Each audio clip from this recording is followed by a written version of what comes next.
Hello and welcome to our channel, to part 2 of why we left the Jehovah's Witnesses. My name is Kaylee and this is Patrick. Yes, and we're husband and wife. And we briefly in the previous video, if you watched it, you might want to take a step back if you hadn't. Was a little background about the two of us as Jehovah's Witnesses, our background in the Watchtower organization. And over the course of a series of videos, we're going to be telling our story of how we woke up and how we left the Jehovah's Witnesses. So now in part 2, Patrick's going to tell us a little bit about his waking up process. Sure. So yeah, I guess the whole waking up thing, the whole thing was pretty complicated and complex, especially with the husband and wife dynamic and having 2 little kids, and there were other things involved.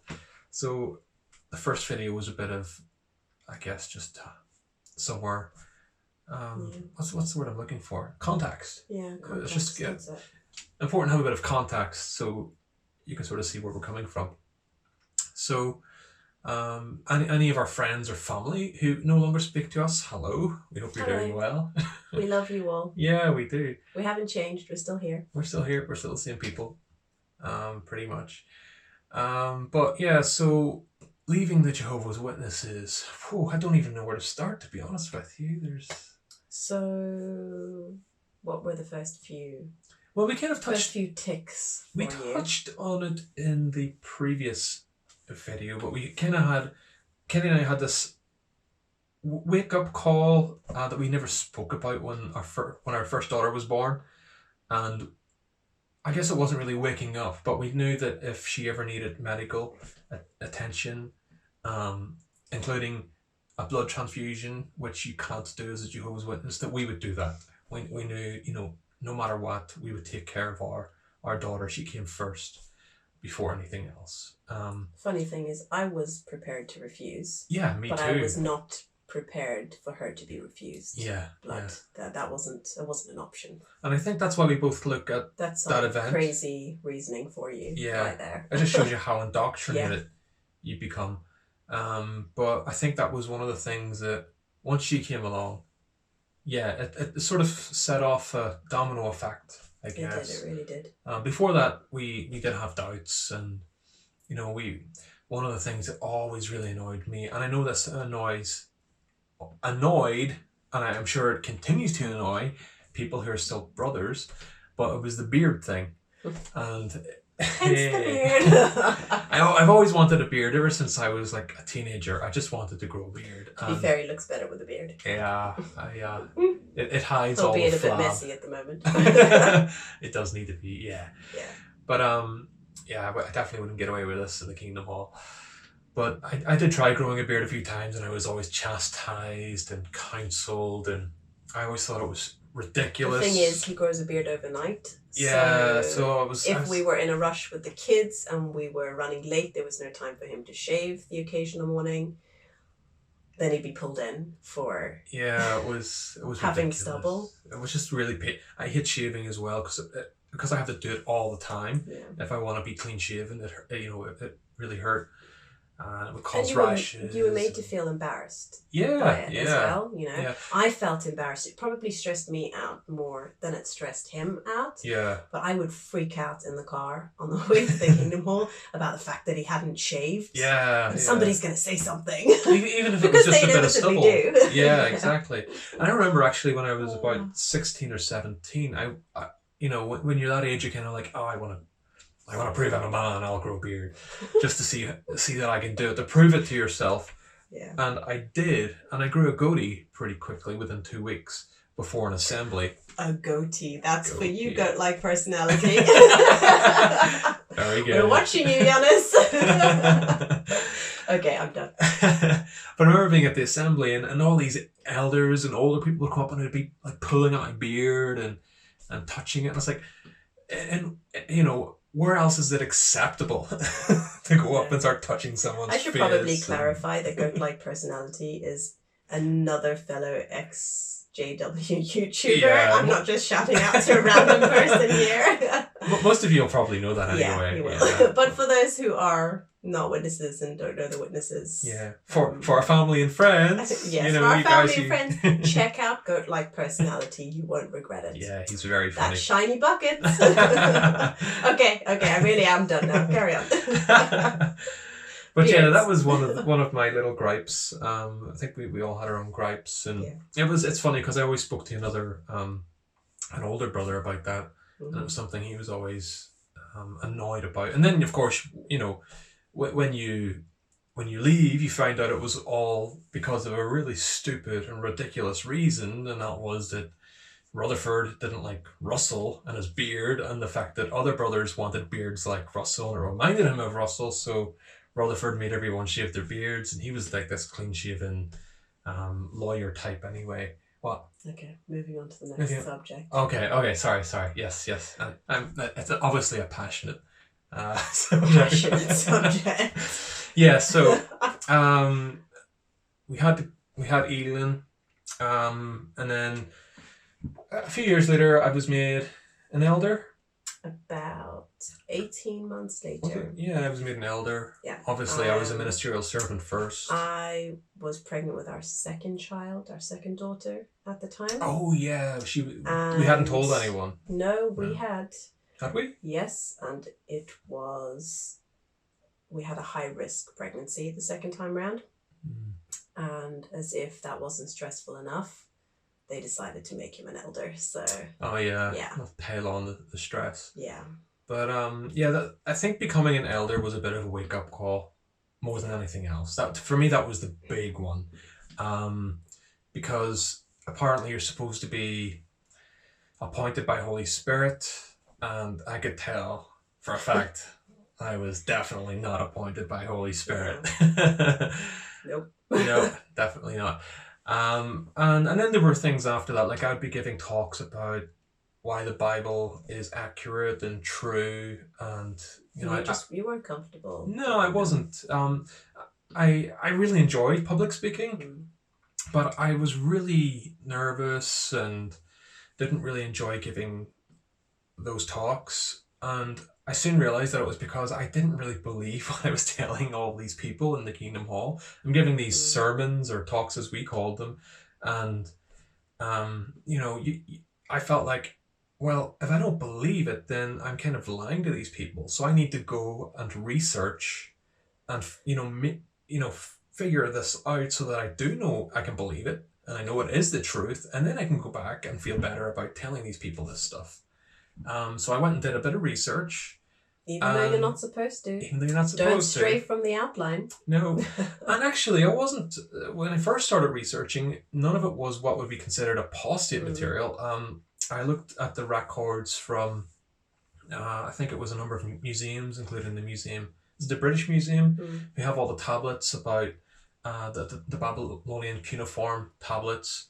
And the first thing that really hit me was 587 BCE, 607 BCE was what? Versus 587. Versus 587. And the reason that argument, which we don't need to go into too much detail. No, we don't go into detail, but the reason it hit me was because in one of my talks, it was part of my reasoning in the outline. It was, well, this is why Bible prophecy is true. But then you do your research and you find out, well, no, that's not actually what happened. So I thought then, well, if that's not true, then what else isn't true? And then that kind of gave me a bit of permission to go and look at these other sources that I wasn't really supposed to look at. Gave me that confidence, and one thing led to another. Down the rabbit hole. Yeah. Finding out all this crazy stuff. Like all the stuff we've been taught was completely lies, and misquotes from the Watchtower. Yeah, complete like the United Nations. Pretty much lying. Misquoting the child is lying. abuse. Child the abuse. Australian Royal Commission. Yeah. And the list goes on and on. It's a very long list. Yeah, and it's like my mind was just blown. Every day I would find out something new. And I obviously was keeping a secret from Kaylee. I could see that he changed. Yeah, He became quite withdrawn from the family. And I can understand that now, having gone through what they call the waking up process myself. He just completely drew away from us. You missed quite a lot of the first few months of Esme's I did, yeah. life, not intentionally, but from the trauma, basically, of realizing the position he was in, and the fact that he couldn't tell anyone. He couldn't even bring himself to tell me. Funny story there, until Esme was about 5 months old, and we were all down with the flu, I believe.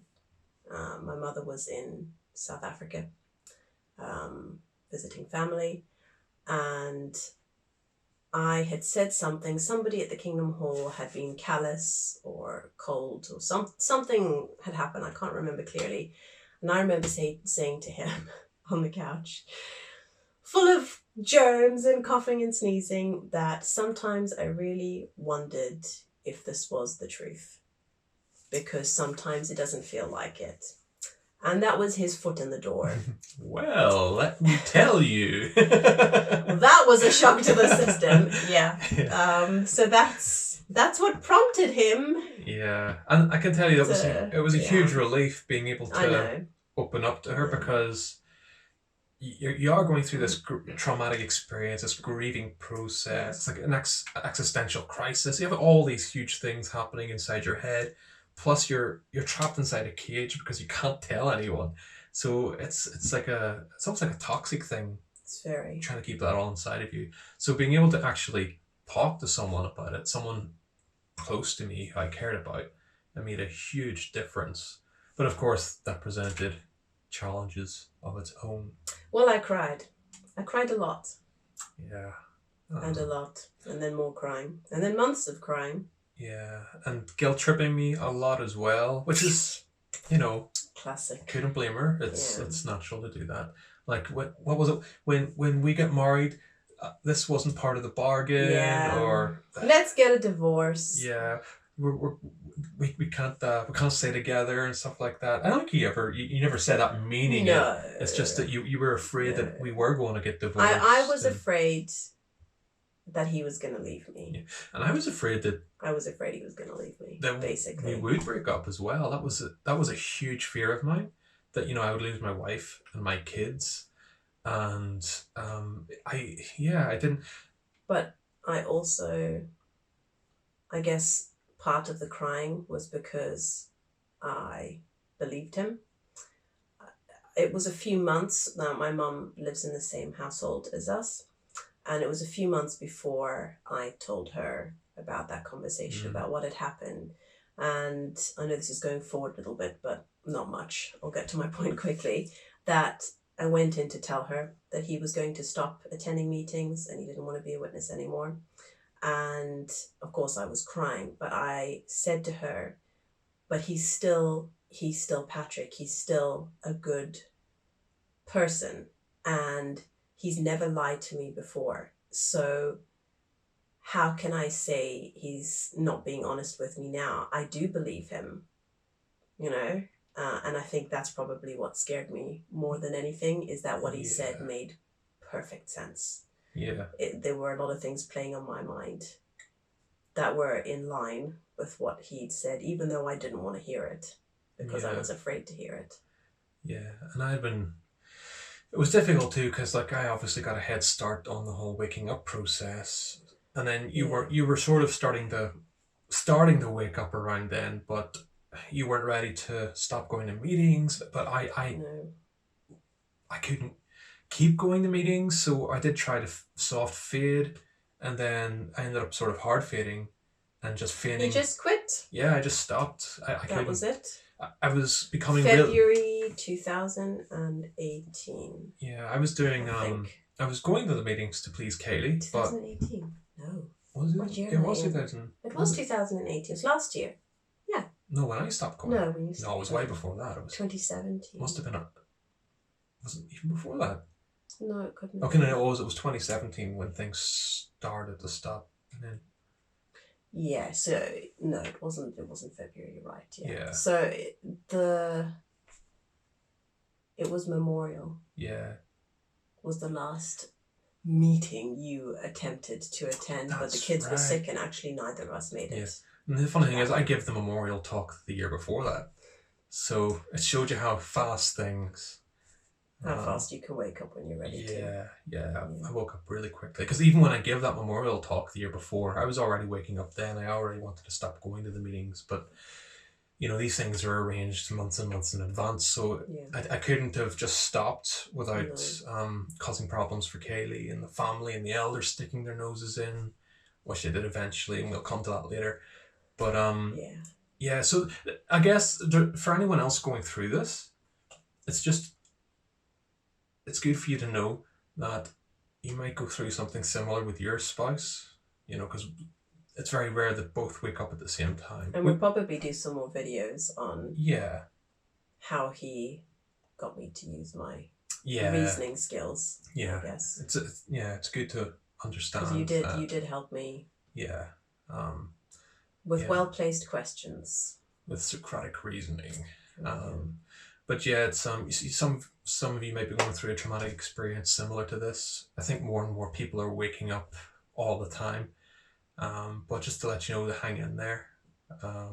It is really hard to begin with, but if you keep being patient, be kind, always be kind, and don't let the emotions and all of the horrible, stressful anxiety and depression, try not to let it get in the way of your relationship, because that just makes things worse, and it creates confirmation bias then, and the other person, they think you are a crazy apostate and things like that. So I thought he was a crazy apostate. I thought he didn't love me anymore. That because you're so linked in with your love is for Jehovah, God, that because he no longer loved Jehovah and the organization, that his love for me no longer applied. Some more crazy JW reasoning. I thought that he no longer loved me. He no longer wanted us as a family. And from being on the Reddit group, I knew that people who had gone through something similar, one of the points they mentioned was you have to keep letting your spouse know. You have to keep reminding them that you do love them. So that was something I had to keep telling Kaylee. And that's exactly what he did. Yeah, and not just telling her, but demonstrating it through actions as well. Trying to make more of an effort to help out with things, and it's a shame he didn't continue with that. But excuse me. Don't listen to her. Yeah. Anyway. We'll get back to that one. But I guess to cut a long story short, it did go through that grieving process. It was very difficult, but I could see a glimmer of hope, light at the end of the tunnel. And I'm glad I held on to that hope, and it kind of got me through in the end. And Kaylee did eventually wake up. It didn't happen quickly by any means, but it did happen. And for anyone who's sort of, we've heard for people, for some people it can take months for their spouse to wake up. For others it can take years and years. And for me personally, I don't do change. I don't deal with change very well. Because, and we'll get to that, childhood experiences and things like that within the organization. I like to live in a bubble. I like my routines. I feel confident in my routines, and anything that threatens them upsets, I guess, my internal balance with life in general. So that was a big spanner. Yeah, what could change more than leaving? It was like it's a fundamental change at the end of the day. Like as soon as I told Kaylee I no longer believe, like automatically thoughts like I'm going to lose my husband, but even if I stay with my husband and if I left, then I lose all my friends and family, and you just knew all these horrible things you are start waiting for you. thinking about all the things you're going to lose. Yeah. And sad to say that the majority of them you do lose. That is the nature of waking up. That is the nature of leaving this vile organization. It's the sad reality. Yeah, and it's through no fault of their own, and it's a difficult one because it's very grey, and it's very easy to be angry toward the people who turned their backs on you, but at the same time we need to remind ourselves that we turned our backs on people. Maybe not to that degree. You know, we didn't have any family members, really close family members. I like to think if my daughter, for example, or, you know, someone like my brother or sister left, that I would have still maintained contact with them. And I'm pretty sure I would have. I mean, because I'm just that kind of person. My dad was disfellowshipped for a number of years, and I remember being pulled aside by an elder, and I was late to get baptized. I was 18, and I reluctantly got baptized, knowing that if I didn't, I was the last of our group to get baptized, and that I would be shunned if I didn't. And when it was coming up to them pushing me along to get baptized, they pulled me aside and said that I couldn't sit with my dad at the Kingdom Hall anymore because he was disfellowshipped. And that was something that really upset me, because my mom, being the wonderful human she is, never ever let them separate my brother and I from having a relationship with my dad. Of course, they did get in the way of that.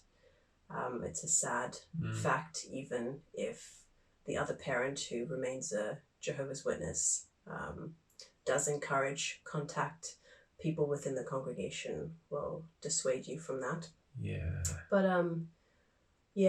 that is, I guess, my experience of having contact with a disfellowshipped relative. It's all part of self-policing. Yeah. And always found the shunning really horrific. That was one of the things, you know, we talked about before. There were always doubts, even before we woke up, even growing up or whatever. That's one of the things I think we both shared as a doubt. You know, this can't be. We're naturally. It's like it was. We're going naturally against, loving people. We're caring we are. people, and shunning never sat well deep down in the pit of my stomach. And it always went against everything that Jesus taught. Yeah. So that never, you know, okay, other parts of the Bible can be twisted to seem like it's supporting it, but most of all, it didn't fit in. I don't think I ever really even thought about that. No. It was just wrong. You don't isolate. I don't know for me personally, but then I wasn't a very good Bible scholar. Like, definitely not. Like my best friend, while I was still in, like his father was disfellowshipped as well, and I would still wave to him every time I saw him. You know, I'd still greet him. I wouldn't go out of my way to talk to him, I guess, but you know, I was always polite. Most Jehovah's Witnesses would walk to the other side of the street and completely ignore you. They'd just put their heads down and pretend you don't exist. And I could never do that to someone. No. So but anyway, I guess that was a lot for one video. It was well over what we allocated for time. I think we talked mostly about beards, didn't we? Maybe we should do a video of beards sometime. No, please don't. I've heard enough about beards. She loves beard. Don't listen to her. I do love beard. It's just the alternative. It's horrible. But so I guess next week, or not next week, in the next video. In part 3, then we'll probably talk a bit more about my experience of leaving, or waking up, should I say, from the Jehovah's Witnesses. My story is a little bit more complicated. It involves multiple generations of run-ins with child sex abuse.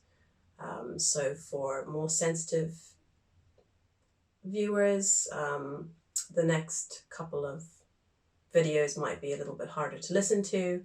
Not that I'll go into any great amount of detail, but it's not a nice subject matter.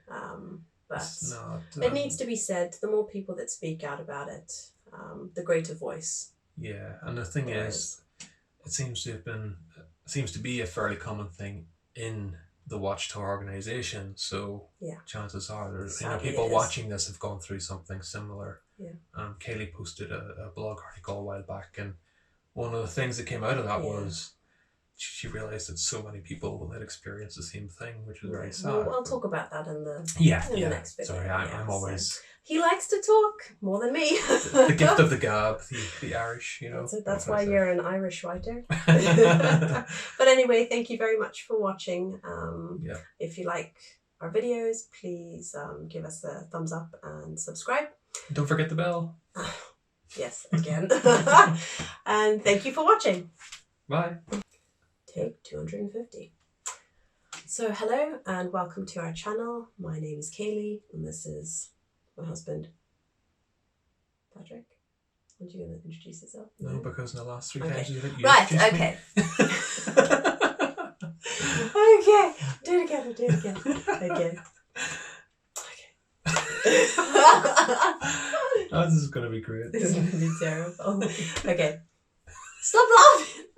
Stop laughing. I'm not laughing, you're laughing. Okay, I'm done. You're laughing. Stop.